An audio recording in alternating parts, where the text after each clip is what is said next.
Bonjour, bienvenue encore une fois dans ce clip vidéo consacré à notre logiciel de gestion de pharmacie, Gestofi.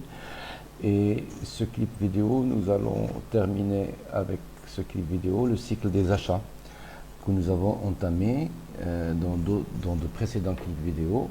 Mais cette fois-ci, donc, on va voir le module de la gestion de la facturation de vos fournisseurs.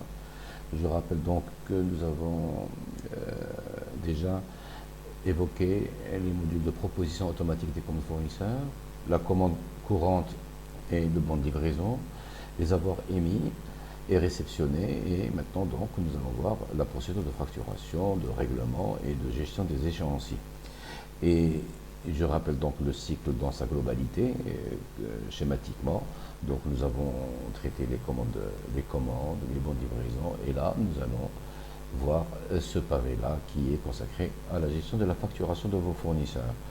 Et donc, si vous permettez, je vais appeler notre logiciel, Gestofi, qui me permettra de vous dérouler ces opérations. Je suis au menu général et dans le menu commande, vous avez cette option-là de règlement des factures fournisseurs qui me permettra de facturer un fournisseur donné pour vous donner un peu les éléments de cette opération. Donc je clique ici, je choisis un fournisseur, Cooper Maroc par exemple, et je choisis la période que je veux facturer, des bons de livraison et des avoirs de la période du 01-02 2017 au 28 février 2017.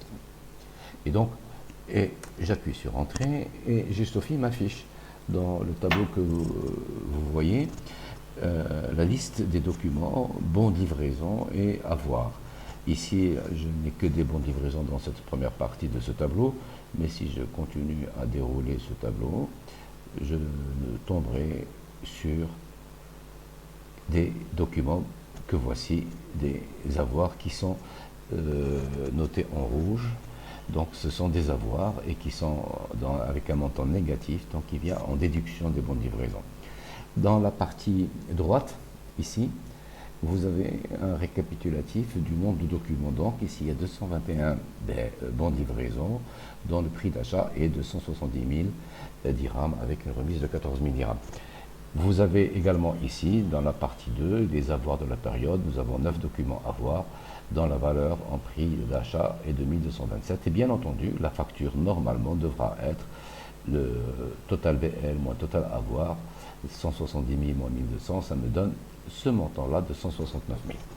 Si pour une raison ou une autre, une raison quelconque, vous souhaitez exclure un document bon de livraison à avoir de cette facturation pour une raison de conflit avec votre fournisseur ou d'erreur qui a été observée, vous pouvez le faire en pointant le document que vous souhaitez éliminer de la facturation et vous cliquez sur ce bouton exclure. Et donc, au lieu de 221 bons de livraison, normalement, je tombe à 220 bons de livraison. Les montants sont actualisés. Deuxième chose, si vous cliquez sur un document, Gestofi vous affiche un récapitulatif par catégorie tarifaire. Je rappelle que les catégories tarifaires, c'est la combinaison de deux critères, à savoir le taux de marge ainsi que le taux TVA. Et donc, si j'ai contrôlé mes documents, que je suis d'accord sur ces chiffres-là, je peux procéder à la facturation. Et là, Gestofi m'affiche un autre récapitulatif, mais cette fois-ci total de toute la période, également par catégorie tarifaire. Et je vérifie donc également, c'est une deuxième étape de vérification.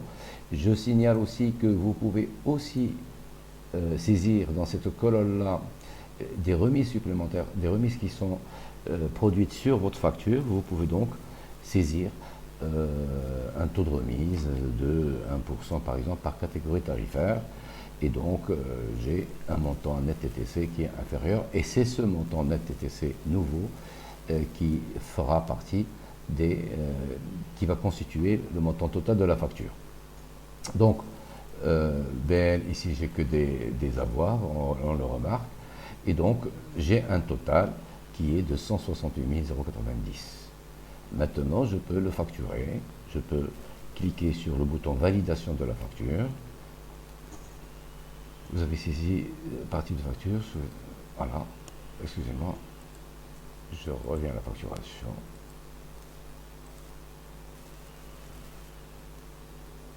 Facturation, voilà, et je valide. Je valide la facture, je saisis un numéro de facture, je vais saisir un numéro quelconque, et je donne la date de la facture, puisque j'étais en train de facturer la période de février. Donc je vais dire que la date de facture est datée du 1er mars 2017. Et je saisis ici le mode de règlement, que ça peut être un effet, une traite, donc un chèque en espèces, ou que ce n'est pas réglé, que ce n'est pas spécifié, que vous n'avez pas encore choisi le mode de règlement. Admettons que c'est un effet, je choisis le numéro d'effet, la date d'échéance d'abord, parce que la date d'échéance doit être remplie quand on choisit un effet, et cette date d'échéance doit être postérieure à la date de facture. Je vais mettre 30 avril 2017, et je donne un numéro d'effet donné, si je veux l'enregistrer dans mon système. Et donc, je valide l'opération. Voilà, la facture, l'ensemble des 221 BL et des 9 avoirs ont été facturés. Je peux consulter la facture. Je peux la consulter dans le menu général. Consultation des factures. Je choisis mon fournisseur et je demande la facture. Et j'ai la seule facture que j'ai à qui j'ai donné le numéro 5000. Je vois les montants. Je peux consulter les récaps, c'est-à-dire les catégories tarifaires. Je peux voir le détail des documents BL et avoirs qui constituent cette facture. Et pour chaque document, je peux voir quels sont les produits qui ont fait partie de chaque document. Donc on va jusqu'au détail le plus fin de ces documents. Et donc voilà, en ce qui concerne la facture, la facturation, maintenant qu'on a facturé et que je souhaite procéder à un rééchelonnement de cette facture qui a été donnée au 30 avril, je veux la rééchelonner sur le mois de mai ou le mois de juin. Et donc pour ce faire, vous pouvez aller à la consultation de l'échéancier. Je choisis toujours mon fournisseur Cooper et je donne les dates et il me donne le montant total de la facture et qui est égal à l'effet. Maintenant, je veux rééchelonner, c'est-à-dire que je veux diviser ce montant en 2 ou en 3. Je clique sur le bouton rééchelonner et je garde le premier effet et j'ajoute un autre effet qui est du 30 mai 2017. Et cette fois-ci, je vais prendre 69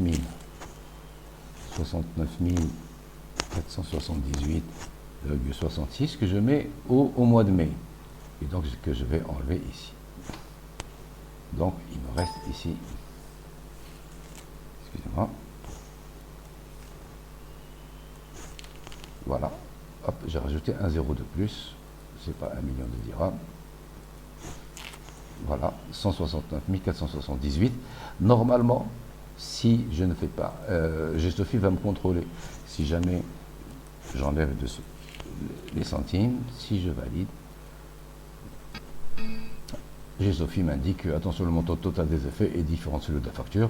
En effet, on doit rééchelonner de telle sorte qu'on atteigne le montant de la facture dans sa totalité. Je rajoute mes 66 centimes et je valide. Voilà.